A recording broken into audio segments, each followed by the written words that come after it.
o poder de andar na direção de Deus. Vamos abrir a Bíblia em Romanos, capítulo 8, no versículo 14 a 16. Romanos capítulo 8, 14 a 16 diz assim: Pois todos os que são guiados pelo Espírito de Deus são filhos de Deus. Porque não recebestes o espírito de escravidão, para viverdes outra vez atemorizados, mas recebestes o espírito de adoção, baseado no qual clamamos, Abba, Pai. O próprio Espírito testifica com o nosso espírito que somos filhos de Deus. Fale comigo o seguinte: todos os que são guiados pelo Espírito de Deus são filhos de Deus.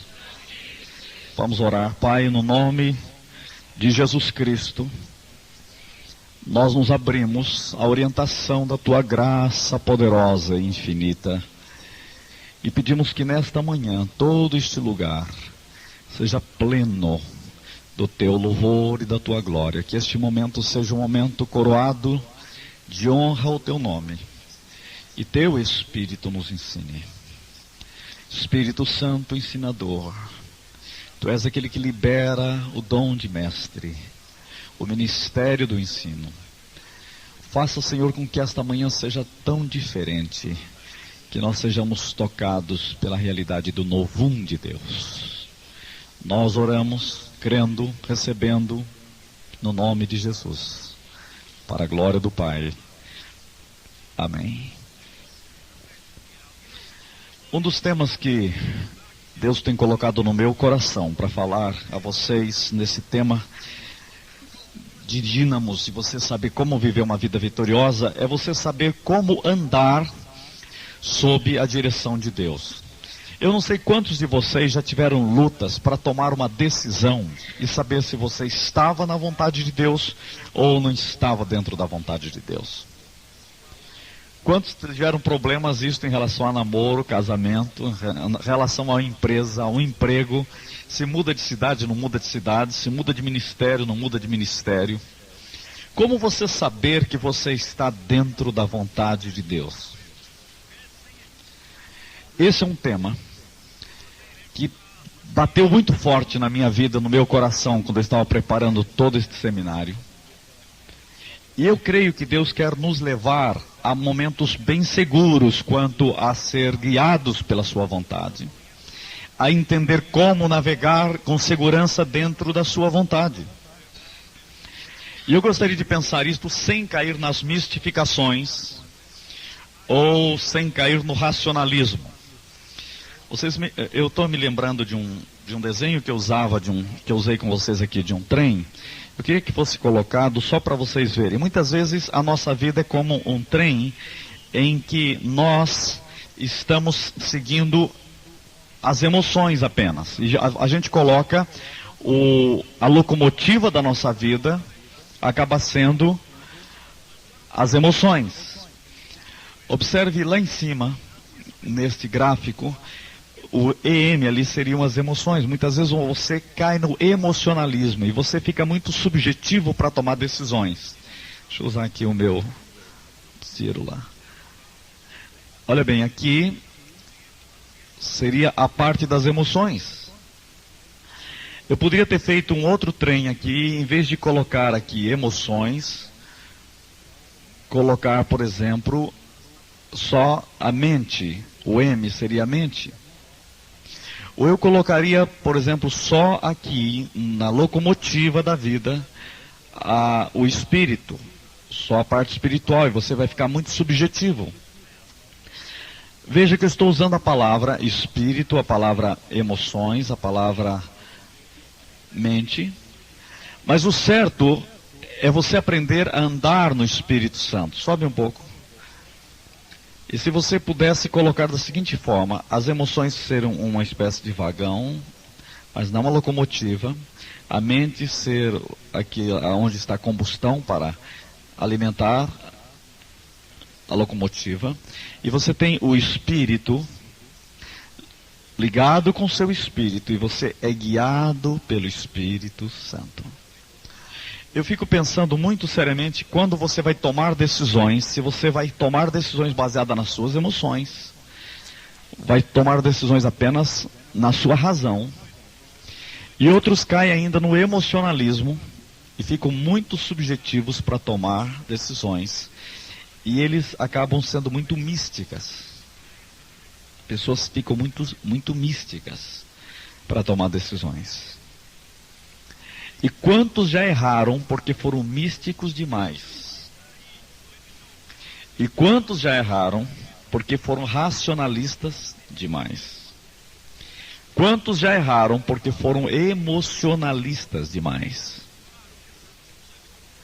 E eu acho que muitos de vocês estão naquela base que tem até medo de tomar decisão, porque gato escaldado tem medo de água fria.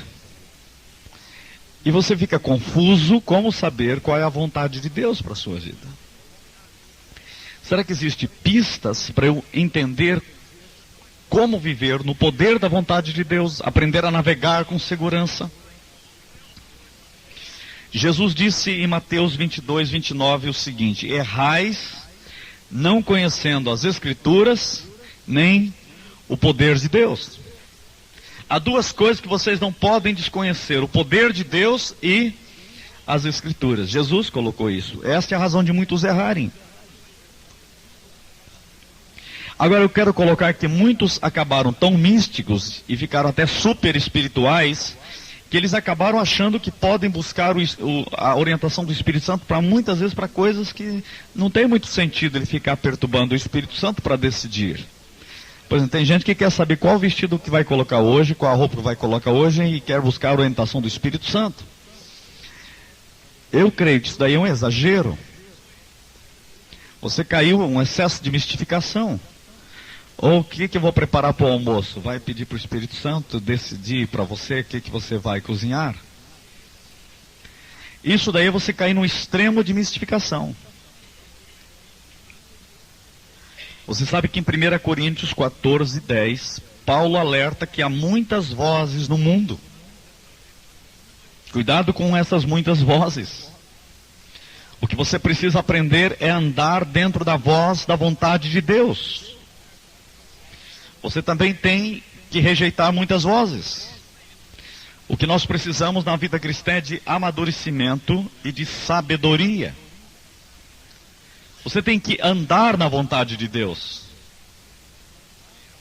É aquela história que eu já contei. Muitas vezes a pessoa fica pedindo dia após dia para Deus abençoar os seus caminhos, quando ele deveria abandonar os seus caminhos e andar nos caminhos abençoados de Deus.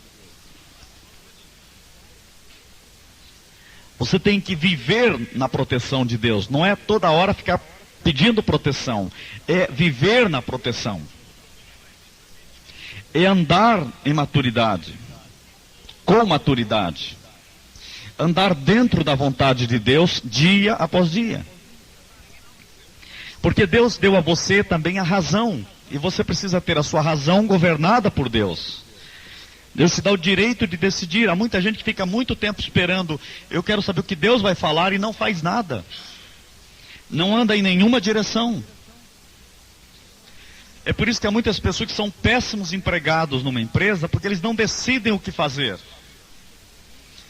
Eles estão querendo saber qual é a vontade de Deus. E muita gente acaba escondendo a sua preguiça dentro da vontade de Deus.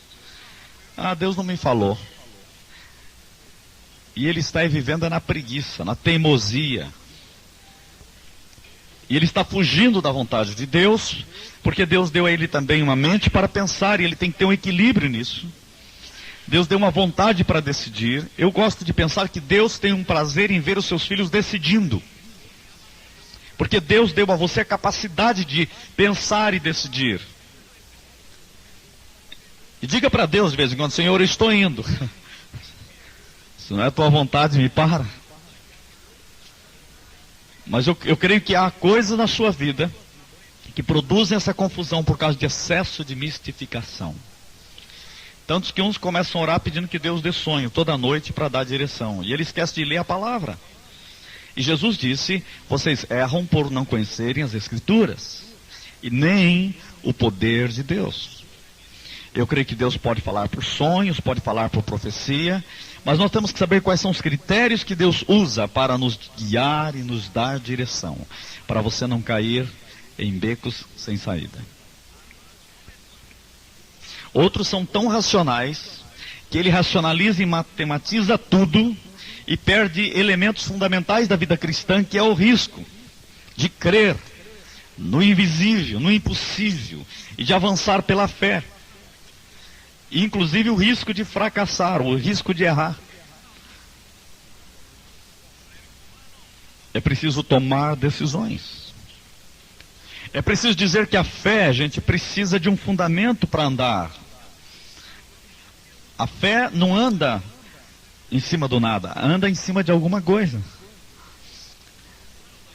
Pedro não andou sobre as águas, ele andou sobre a palavra de Jesus. Fé tem alguma coisa sólida, porque fé sem base sólida não é fé, é presunção. Por isso errais não conhecendo as Escrituras nem o poder de Deus, e os filhos de Deus são guiados pelo Espírito Santo.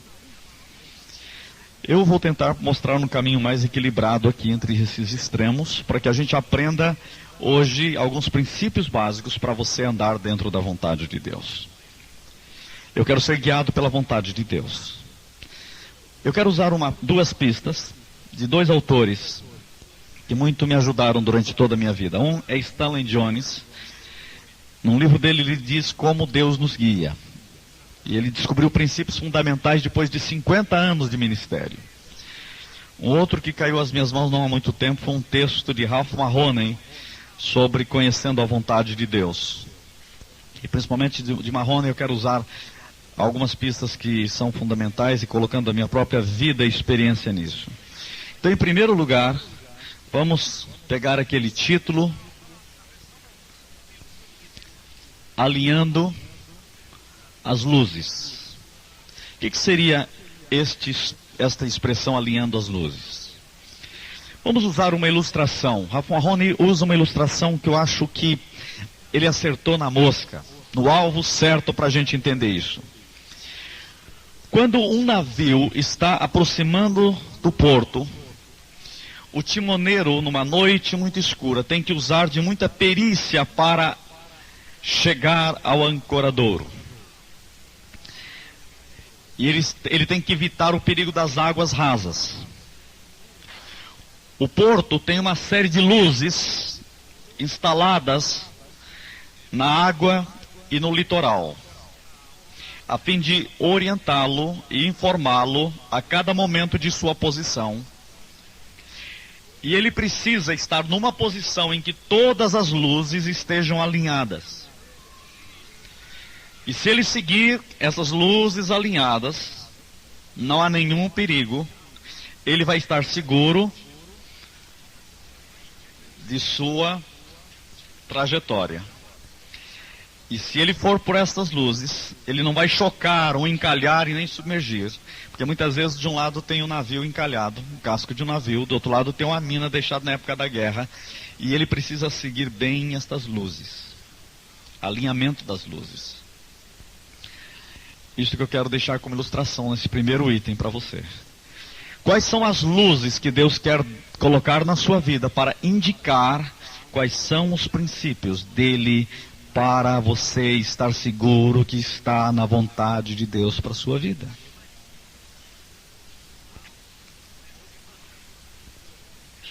Uma outra questão que eu preciso colocar nessa questão de luzes é que de vez em quando você confunde a ordem dessas luzes. E quando você confunde a ordem dessas luzes, você acaba entrando pelo lado errado. É como um avião que também tem que seguir luzes. E se ele inverter a ordem das luzes, ele vai aterrissar do lado errado. O problema de muitos que estão vivendo no reino de Deus hoje é que estão aterrissando em lado errado. E quando vê a confusão já estabeleceu na sua vida, porque alguma coisa faltou ordenar para saber a vontade de Deus.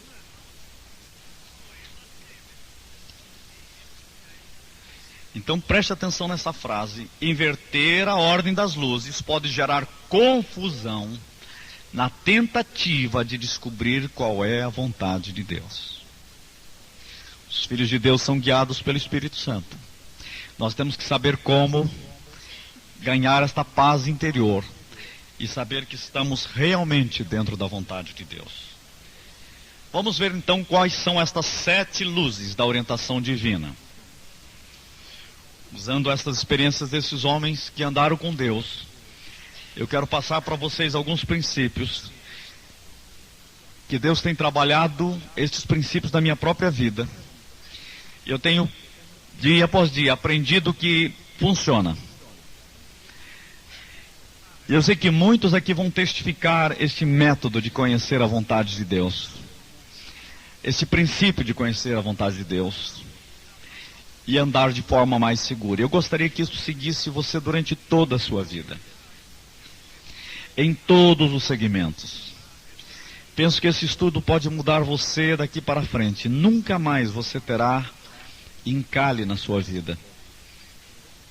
E você vai sair desses obstáculos de que não sabe como fazer o que fazer. Horas em que você tem que tomar decisões. Vamos alinhar 7 luzes de orientação divina agora. Número 1. Primeira coisa que você precisa é ter convicção interior. Os filhos de Deus são guiados pelo Espírito de Deus. Nós encontramos esta palavra em Atos capítulo 16, versículo 10. Quando Deus chama Paulo. 16:10 diz assim: assim que teve a visão, imediatamente procuramos partir para aquele destino, concluindo que Deus nos havia chamado para lhes anunciar o Evangelho. Veja, Deus deu uma pista para este homem chamado Paulo.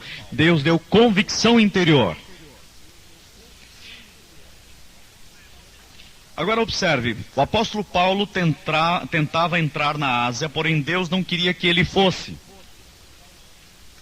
Deus dirigiu Paulo para outros lugares. Ele precisava de orientação. A Bíblia diz que por 2 vezes ele tentou ir para a Ásia, mas o Espírito Santo não o permitiu. 2 vezes. O Espírito Santo proibiu Paulo. Mas agora o Espírito Santo dá a Paulo uma visão. De um homem na Macedônia, dizendo: vem para cá e ajude-nos. E Paulo foi convencido de que ele deveria ir para a Macedônia. O que aconteceu aqui? É o que nós chamamos de testemunho no Espírito. Convicção interior. A voz interior. Gente, aí começa a primeira luz. Deus coloca no seu coração. Deus lhe dá uma visão. Deus lhe dá um plano e projeto. Você muitas vezes não entende muito ainda na cabeça isso, mas algo dentro de você nasce dentro de você um projeto de Deus.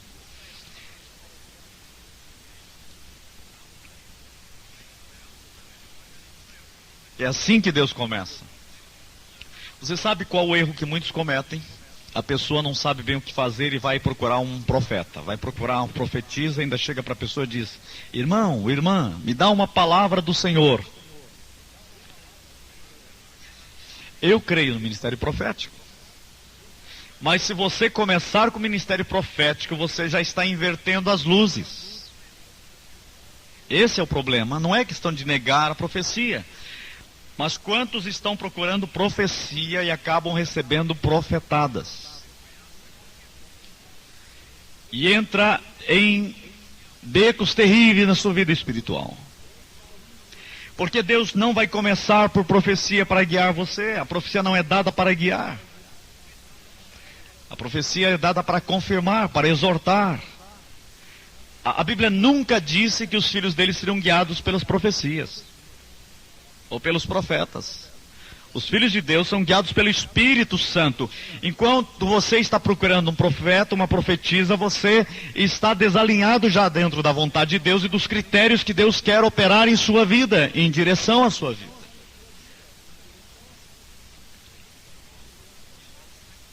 Quantos estão procurando profetas como estão procurando adivinhos? O mundo procurava os adivinhos. Procura os leitores de sorte. Daí ele vem para a igreja e continua procurando os adivinhos dentro da igreja. Gente, esse critério não funciona. Há muita gente que está decepcionada. E alguns querem dizer que estão decepcionadas com Deus por causa disso. Ou decepcionada com toda uma farsa. E eu não estou aí questionando a vida do profeta, mas o próprio profeta, o que tem dom de profecia, não está sabendo como deve usar os dons, com zelo, tem que voltar para a palavra. E a Bíblia diz, errais não conhecendo as Escrituras, nem o poder de Deus. Então vamos entender bem, no primeiro momento, Deus coloca em seu coração, depois é que vem a confirmação profética. Por isso você deve orar por um assunto até que venha a convicção. Esta luz é o ponto de partida. Deus chama você. Ore naquele assunto, até que Deus assente no seu coração aquela convicção de qual é a vontade dEle para você andar na direção dEle. Esse é o primeiro item. A primeira luz, deu para você ver, ela brilha. Já brilhou em sua vida alguma vez esta luz? Você a conhece? Aí vem uma segunda luz que você tem que alinhar com esta luz, que é a harmonia com as Escrituras. Deus não quer, não pode, não vai guiar você num caminho que intercepte ou contrarie o Espírito de Jesus Cristo registrado nas Escrituras Sagradas. Saiba disso, Deus nunca vai dar a você uma direção contra a sua própria palavra. A Bíblia é esta luz que deve ser alinhada com o chamado de Deus, com a convicção de Deus, com o testemunho de Deus no seu interior. Então o segundo passo para você é o exame nas Escrituras para saber se esta convicção subjetiva, ela tem objetividade nas Escrituras. Nós não podemos ficar só no subjetivo, também temos que entrar no objetivo. Vou repetir, um perigo é você ficar objetivo demais ou subjetivo demais. Nós precisamos do equilíbrio das duas coisas. Vamos para a palavra, veja o que a Bíblia diz, qual é a convicção da palavra. Então primeiro nós temos um sentimento interior de qual é a vontade de Deus, depois medimos esta vontade que você está sabendo dentro de você, à luz da palavra, e ver que se há testemunho da palavra em relação a esta verdade ou a este chamado de Deus, em relação a decisões que você vai tomar dentro da sua vida. Aqui estamos alinhando já duas luzes para andar na presença de Deus. Eu preciso dar um exemplo negativo para você entender bem isso. Houve uma época que um avivamento fluiu numa região do Brasil. E as pessoas começaram a distanciar da palavra de Deus. Elas oravam, mas não liam a palavra. Começaram a procurar mais orientações proféticas do que orientações da palavra de Deus. E no final entraram os espíritos enganadores. Daí um certo sujeito chegou para outra mulher e disse assim: olha, eu estou sentindo que é vontade de Deus que eu me separe da mulher, porque Deus escolheu você, não a minha esposa. Eu casei com a mulher errada. E aí começou naquele grupo que se chamou de Ministério de Amor. E foi uma tragédia tão terrível. Por quê? Porque eles esqueceram das Escrituras. E é muito comum você ver pessoas que começam a se meter no pecado, e eles começam até justificar o pecado e dizer assim: olha, eu não estou sentindo nada de estar. Eu acho que Deus está aprovando. Ele começa a achar até que Deus está aprovando a vida dele. E depois ele, em vez de ir para a Bíblia, vai atrás de algum grupo de profetisas. E daí a profetisa nunca vai combater o pecado. E ainda vai dizer: meu servo fiel e etc e tal. Alguma coisa está errada nisso. Há pecado oculto. É preciso ir contra o pecado por causa da palavra de Deus. Então vocês já sabem que isso que eu estou falando são enganos. Esse tipo de coisa que já aconteceu em muitos lugares. Eu fico um pouco preocupado quando a pessoa diz: olha, Deus me falou que fulano de tal é que vai ser o meu escolhido, a fulana de tal é a minha escolhida. Irmãos, eu não creio que Deus dá profecia para essas coisas. Isso daí tem levado mais à confusão. E eu já vi gente decepcionada com tudo e decepcionada em avivamento por causa desses enganos. Vamos deixar claro, a profecia não existe para direção, a profecia existe como uma das luzes de confirmação, exortação, para edificação. Os filhos de Deus são guiados pelo Espírito Santo à luz da palavra de Deus.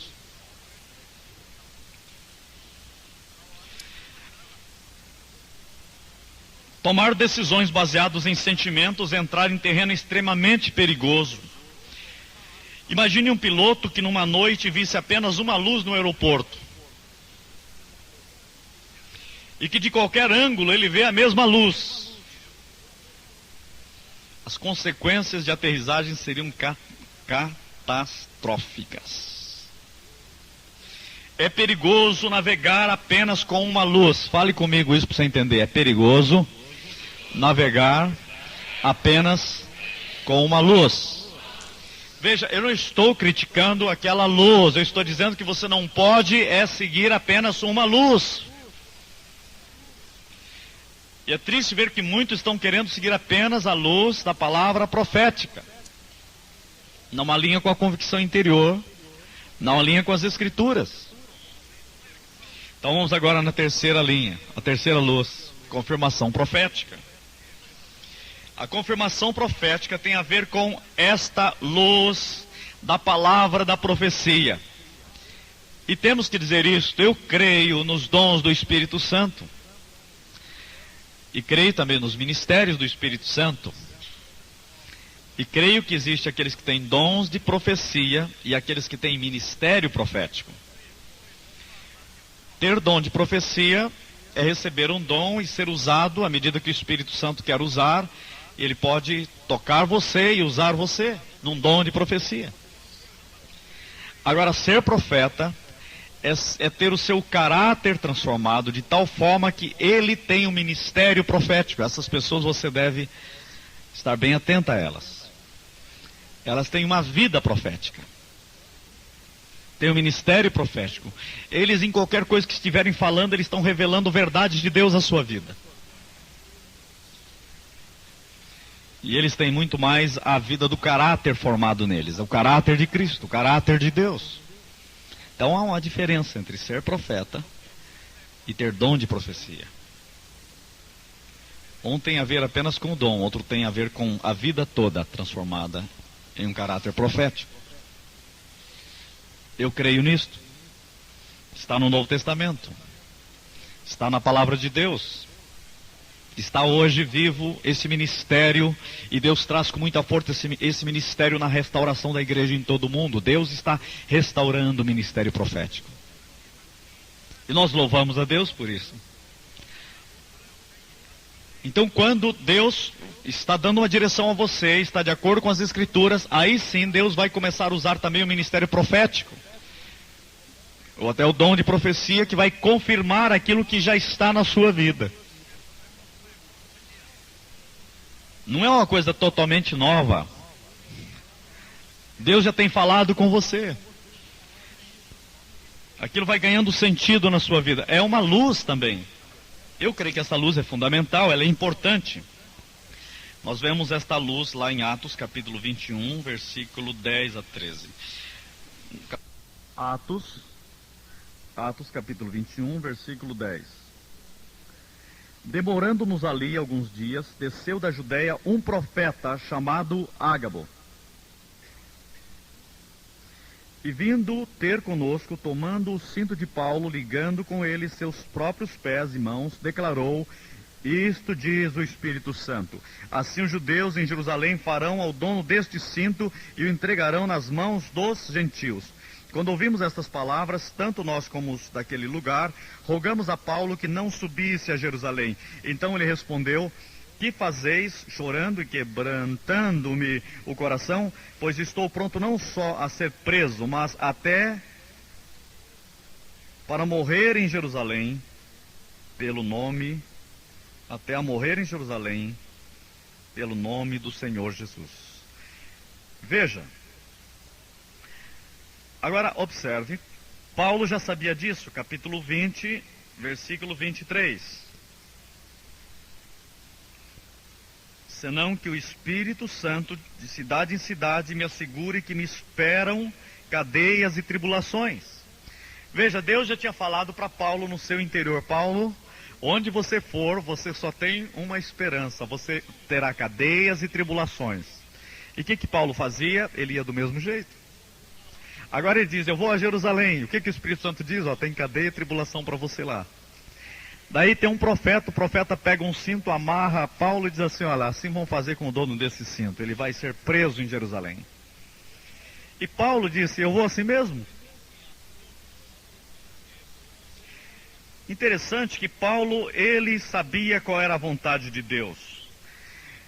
Observe que também no capítulo 21, versículo 4, acontece um fato interessante, dizendo aqui: encontrando os discípulos, permanecemos lá durante 7 dias, e eles, movidos pelo Espírito, recomendavam a Paulo que não fosse a Jerusalém. Veja, eles também sabiam. São 3 palavras, fruto do Espírito Santo, não fruto do intelecto. Era discernimento profético e espiritual. Uma coisa que você nunca vai entender: como que Paulo sabia que o Espírito Santo já tinha dito que ele ia ter sofrimento e ele foi assim mesmo. Alguns diziam que Paulo aqui ainda era aquele tipo de crente cabeça dura. Veja que o Espírito Santo diz para ele não ir. Mas ele disse: eu vou assim mesmo. Paulo também era um homem difícil. Muitos estudam assim, meio teimoso. Mas Deus trabalhou em Paulo, porque aqui ainda ele está falando: eu sou o menor entre todos os apóstolos. No final da vida ele vai dizer: eu sou o pior dos pecadores. Ele cresceu, vocês não acham? Paulo foi tratado por Deus mesmo. Por isso eu tenho muita esperança comigo, sabe? Porque se Deus trabalhou tanto em Paulo, então eu também tenho esperança. Quando eu leio alguns homens da Bíblia, eu digo assim: olha, há esperança para mim. Quando eu vejo um Jacó que levou 30 anos para ficar no jeito de Deus, eu digo: há esperança para você, irmão. Vai em frente, Deus está trabalhando a sua vida. Não desanime. Tenho muitos defeitos, e Deus está trabalhando. Amém. Nós cremos nisso. Nós estamos aqui não porque somos perfeitos, estamos aqui porque estamos precisando da cura de Deus. Por isso que Jesus diz que os sãos não precisam de médico, mas os doentes. Então eu tenho dito: Senhor, me cura. Vamos em frente.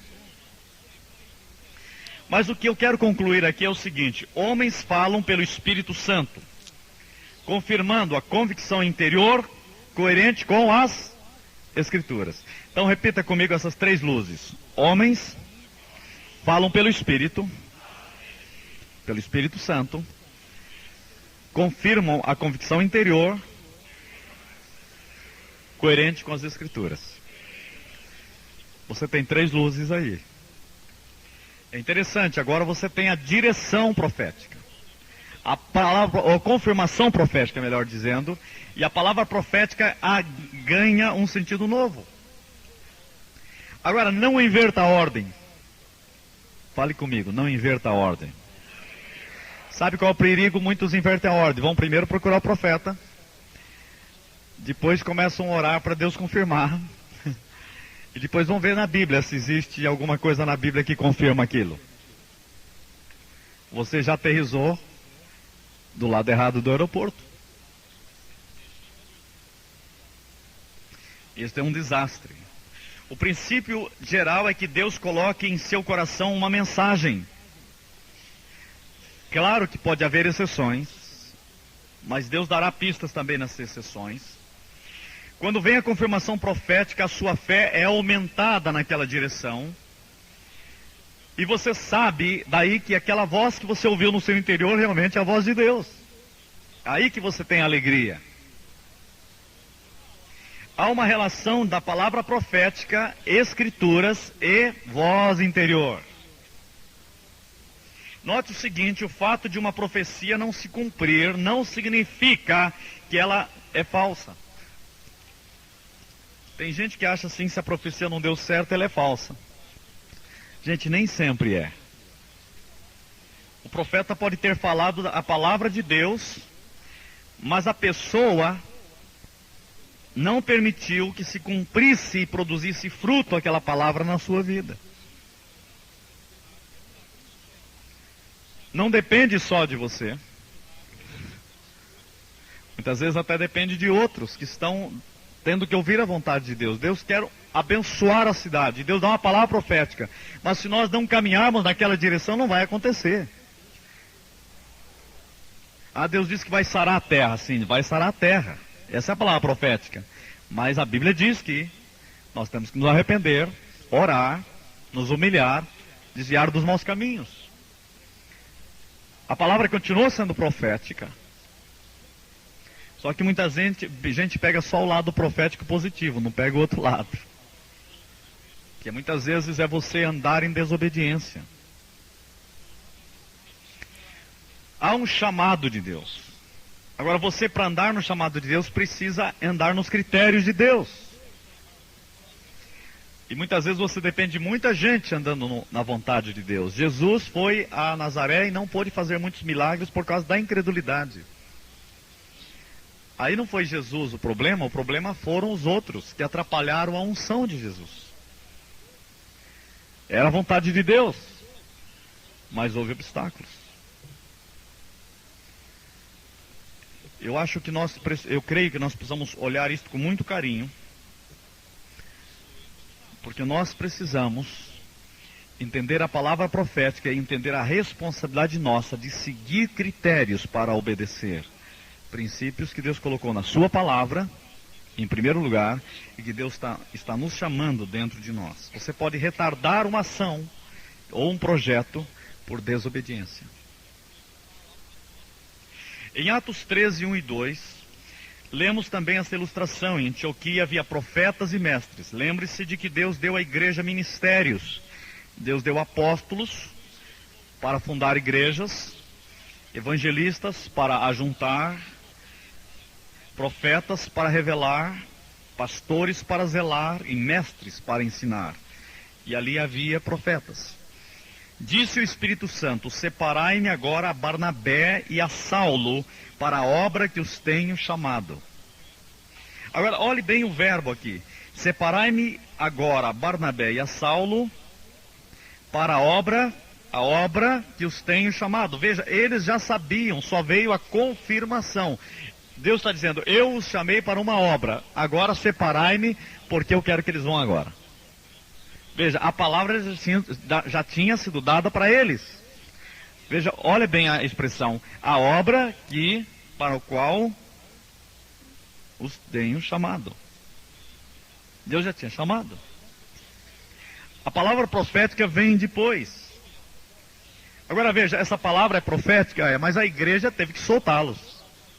Para cumprir essa palavra, alguma coisa tem que ser feita. E foi feito. Foi confirmação. Uma quarta luz que você precisa seguir, e eu creio que essa luz na minha vida tem sido muito importante, eu creio que vai ser importante muito na vida sua, é você procurar conselhos de homens e mulheres piedosos, pessoas que andam profundamente e andam com Deus. A Bíblia diz em Provérbios 11:14, na multidão dos conselhos há sabedoria, na multidão dos conselhos há segurança. Cuidado com a pressa. A pressa é amiga da desonestidade. Você já notou que tudo que é desonesto a turma faz rápido demais. Diz a Bíblia que aquele que crê não se apressa. Isaías 28:16. Não sei se você gosta desse texto, quem sabe você tem que ler esse texto todo dia porque você é apressadinho demais. Como diz aí que quem come depressa, como que é? Come cru.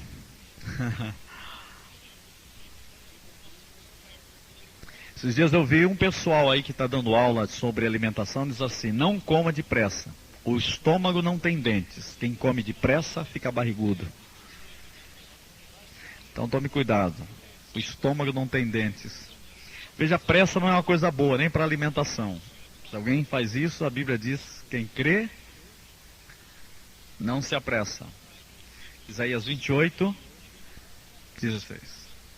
Cuidado com a pressa, que acha que não há tempo de buscar o conselho piedoso. Muitos têm naufragado aqui, talvez seja esse o pecado de muitos aqui nesta hora que estão me ouvindo. Você fez coisas com pressa demais sem ouvir conselhos. Eu tenho que confessar, eu pessoalmente já errei muito na minha vida por causa da pressa. Ou por falta de ouvir conselho de alguém. A pressa de parar para ouvir, parar para escutar. Tomar decisão rápido demais.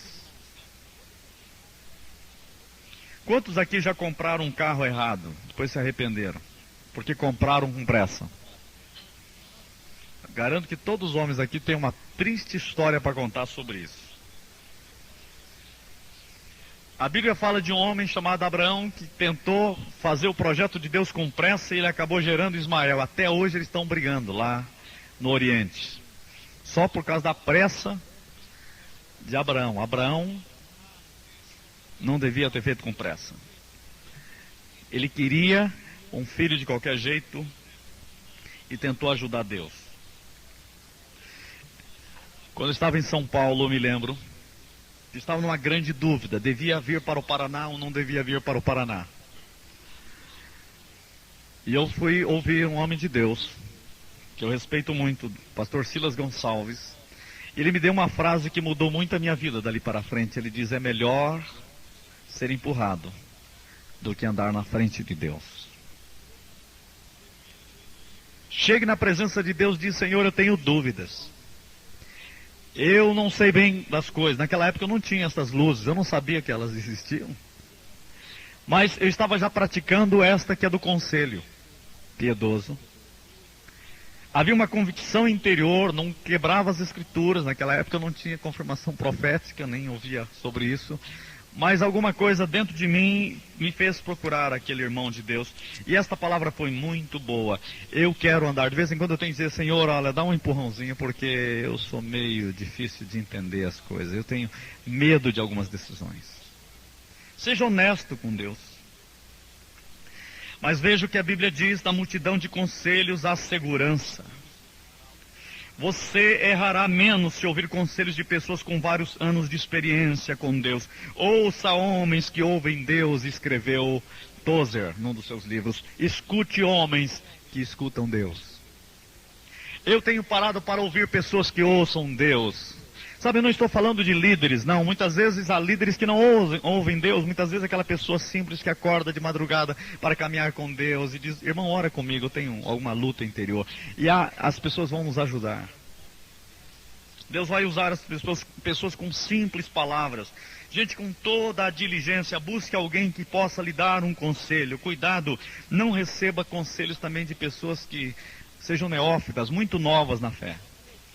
Eu fico muito preocupado que alguma pessoa, de repente, tem uma experiência espiritual com Deus, ele foi um crente muito tempo, aí de repente ele já quer dar conselho para todo mundo. E ele começa a errar, porque ele não sabe a caminhada com Deus, seja em qualquer área. Ninguém nasce sabendo. Você fala em batalha espiritual, cuidado para você não começar a receber orientação de pessoas de batalha espiritual que estão começando. Aí você começa a fazer guerras erradas. Vai com alguém que já tem 5, 10 anos de experiência de guerra. Ouça essa pessoa. São obreiros e guerreiros treinados por Deus. Eu sei que todos têm que ganhar experiência, têm que estar indo, mas o problema é que alguns se tornam donos da verdade, se tornam uma espécie de sabichão, sabe tudo, são os peritos das coisas de Deus. Eu vou dizer para você com todo amor, cuidado com os peritos das coisas de Deus. Gente que tem resposta para tudo. São laços para desviar você muitas vezes de projetos de Deus. Eu gosto de uma frase de Ralph Mahoney, diz assim: conselho piedoso vem de homens ou mulheres experientes, tementes a Deus, que estão andando com Deus e têm andado com Deus por muitos anos. Esse é um ponto fundamental. Quinto lugar, evidência das circunstâncias. Nem sempre essa luz parece na pista, assim muitas vezes você deverá caminhar mesmo que as circunstâncias não estejam tão claras. Mas à medida que você avança, as evidências começam a confirmar que você está no caminho da vontade de Deus. Lembra Moisés no Mar Vermelho? E no deserto ele foi andando, e as circunstâncias foram se alterando. Irmãos, nós precisamos andar na vontade de Deus. Deus abre sendas onde não há. Ele abre caminhos. Ele caminha conosco. Ele dá forças para caminhar. Ele tira os obstáculos. Nós saltamos muralhas com Ele. Desbaratamos exércitos. Ele firma os nossos pés. Vamos avançar. As circunstâncias, você analisar aquilo que está acontecendo. Cuidado para não entrar no mar sem evidência nenhuma. Você pode se afogar. Na hora que você começar a entrar, alguma coisa vai começar a acontecer. O mar vai começar a abrir. Se você está na vontade de Deus, há fatos nas circunstâncias que começam a trabalhar naquela direção. Eu quero dizer que aqui há uma exceção. Há momentos que você não vê nenhuma circunstância, mas Deus está dizendo, vá, e você tem que ir. Mas esta é uma das luzes que podem existir e são fundamentais também, você compreender as coisas em geral nas circunstâncias. Aí avance. Agora você tentar entrar no mar e o mar não está se abrindo e você vai a si mesmo, não é fé, isso é presunção. O mar tem que começar a abrir. Em sexto lugar, esta você já conhece mais, mas veja, eu estou colocando tantas luzes para você não errar mais. Paz interior. Esta luz é uma das mais importantes na minha visão. Não devemos nunca avançar sem que ela esteja acesa. Esta luz tem que acender. De qualquer forma, paz interior. Porque quando você está na vontade de Deus, você tem paz. Eu sei que muitas vezes aqui há esposas e maridos aqui, e um tem paz, o outro não tem paz. Você tem que acertar isto. Muitas vezes é para ir para uma outra cidade, para mudar de emprego. E você tem conflitos. Como achar a paz aí? É importante saber que há uma diferença entre paz com Deus e paz de Deus. Em Romanos 5:1 diz que justificados mediante a fé, temos paz com Deus. A paz com Deus vem pela salvação. Quando você é salvo, você recebe paz com Deus. Mas a segunda, paz de Deus, depende de um resultado do seu andar em obediência à vontade de Deus. Quando você vai seguindo a vontade de Deus, você vai tendo paz. Filipenses capítulo 4, versículos 6 e 7, diz que a paz de Deus inundará os vossos corações. A Bíblia diz que a paz de Deus guardará. Você sabe que a palavra guardará aqui tem um significado como um árbitro em nossos corações. Como um guarda que vai apitar. Dizer o que está certo, o que está errado. A paz de Deus é esta paz que guarda o seu coração como um árbitro. Dizer se está certo ou errado de acordo com as regras. Como fazer então? Tome uma decisão e avance. Você tem as 5 luzes indicando. Na hora que você está indo agora, como você faz para ver se esta sexta luz acendeu? Avance. Veja se a paz de Deus o abandona ou cresce. Se a paz de Deus começar a crescer, você está no caminho. Se você sentir que a paz de Deus começa a abandoná-lo, Cuidado com esta luz, ela é muito fundamental para você estar dentro da direção e na vontade de Deus. Agora, se você voltar atrás e aumentar a paz, não tema voltar atrás, jogue fora essa teimosia. E a paz começar a voltar mais intensamente, fique seguro. Isso é muito prático. Eu sei que tem hora que as pessoas não vão entender. Eu me lembro quando eu estava numa igreja em Maringá, Deus queria que eu fosse para outra igreja. Não, Ele não queria, porque quando eu disse eu vou, eu tinha todas as circunstâncias para ir, mas eu perdi a paz. E a única coisa que eu não tinha era a paz. Daí eu voltei atrás. Quando eu voltei, a paz voltou. Muita gente não entendeu aquilo, mas eu tenho que ser guiado pelo Espírito Santo. E eu descobri que estava dentro da vontade de Deus. E aquilo foi um ato de Deus. Sabe por quê? Porque Deus já tinha me dito que eu tinha que sair daquela igreja. Mas eu estava indo na direção errada. Eu estava certo na convicção interior, mas estava errado na direção a tomar. E se eu tivesse ido naquela direção, hoje eu não estaria em Londrina. Vocês não me teriam aqui. Coisa interessante, porque Deus tinha outro plano. E quando eu disse, Senhor, não é para eu ficar e não é para eu ir para lá, qual é o plano? Daí na última hora Deus diz, apareceu o convite para eu vir para o seminário. Deus disse, então é isso. Veja, você tem que estar muito atento. A paz é um árbitro. Identifique a paz, isto é prático. Agora, se você não identificar a paz aí, olhe para as outras luzes, vê quais estão acesas, vê se estão alinhadas. Então a sétima luz é muito importante também, que é a provisão de Deus. Um jovem disse assim, Deus me mandou, eu tenho convicção que eu vou para a Amazônia. Ele pegou e foi para a Amazônia. Irmão, você tem alguém para sustentá-lo? Não, eu vou pela fé. Deus deu provisão? Não. Mas vai dar. Ele foi, não houve provisão, voltou frustrado e decepcionado. O que faltou para ele? Faltou esperar que todas as luzes se alinhassem.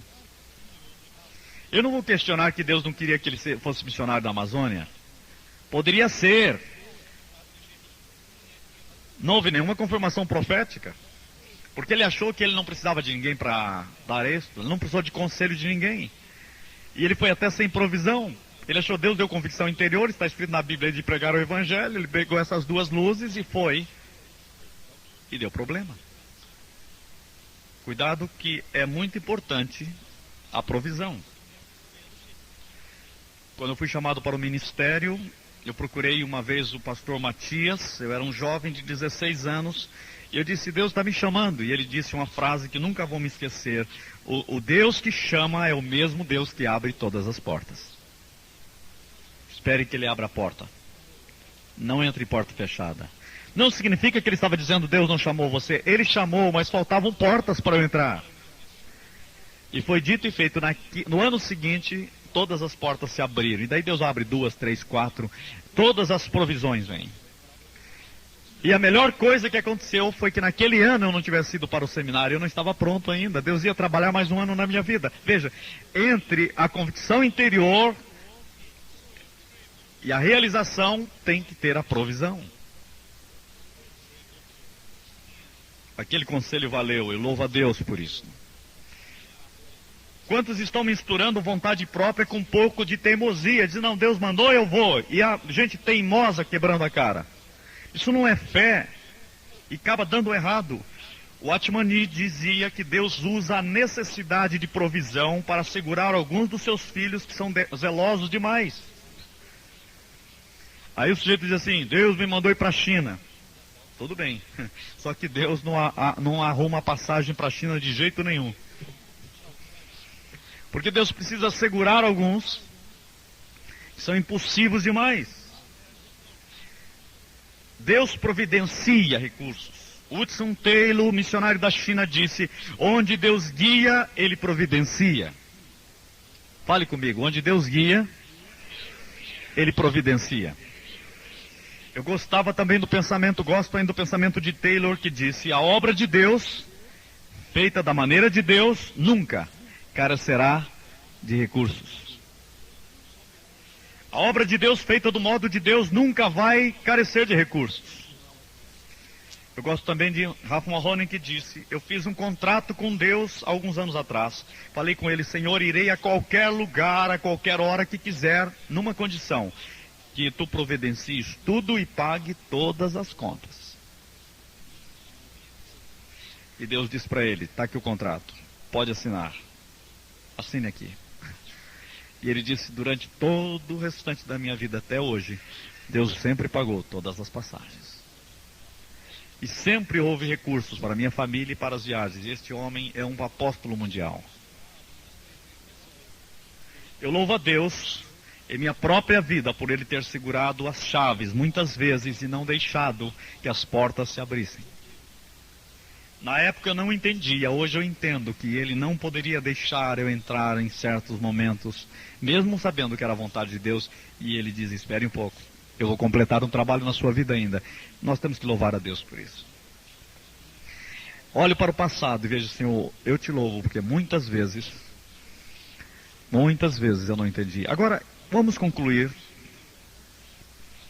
E quando tudo parece escuro, quando você está no meio de um tratamento de Deus, sem saber que rumo tomar, não aparece luz nenhuma, você não sabe se vai para cima, para baixo, para a direita ou para a esquerda. Você já esteve numa situação assim antes? Eu já estive. Parece que nenhuma luz acende. Eu tenho que dizer o seguinte a você: se você está inteiramente rendido a Deus, não há rebelião no seu coração, não está vivendo em pecado e você quer a vontade de Deus na sua vida, então esteja seguro de que Deus está no controle. Quando parece sem nenhuma luz, saiba, Deus está guiando. Em Isaías, lemos que Deus fala na palavra que guiará os cegos por um caminho que não conhece. Quando olho para a minha própria vida no passado, eu posso compreender momentos onde Deus me guiava, apesar de todas as dificuldades que eu tinha de discernir. Você lembra de José? Ele está preso no Egito, ele não entende bem aquilo, não há luz nenhuma, mas Deus está guiando. Isaías 42, 16 e 19 diz, 42, 16 e 19 diz: guiarei os cegos por um caminho que não conhecem, falo-eis andar por veredas desconhecidas. Quem é cego como o meu servo, ou surdo como o meu mensageiro a quem envio? Quem é cego como o meu amigo e cego como o servo do Senhor? Deus está dizendo: olha, vocês não têm jeito, não têm saída, mas tem uma coisa: eu vou guiar agora aqueles que estão cegos e surdos. Eu vou levar vocês. Deixa Deus guiar. Quando você parece que está cego, quando parece que está surdo, e renda-se totalmente: Senhor, eu não estou entendendo nada, mas eu não abro mão da tua direção e do teu governo na minha vida. Faz uma coisa, acende alguma luz aí para eu saber o rumo. Continue orando. Não importa a situação, se você deseja ter a sua vontade comprometida e dedicada a fazer a vontade de Deus, Ele vai certamente guiá-lo. Aleluia. Vamos orar. Os filhos de Deus são guiados pelo Espírito Santo. Eu preciso aprender a viver na direção de Deus. Eu não quero ser guiado pela mente, nem pelas emoções, nem pela minha própria vontade. Eu quero a minha vontade alinhada com a vontade de Deus. Minhas emoções alinhadas com o Espírito Santo. Minha mente cativa de Cristo. Senhor, Tu tens nesta hora nos ensinado 7 luzes para andar no poder da Tua direção, para andar no poder da Tua vontade. Pai, que estas pistas sejam tão profundas e fundamentais, que a Tua unção caia sobre nós como ensino profundo e nós saiamos a marchar na direção do Teu Espírito, na direção da Tua vontade, do amor da Tua graça. Nós oramos no poderoso nome de Jesus Cristo, para a glória do Pai e no poder do Teu Espírito.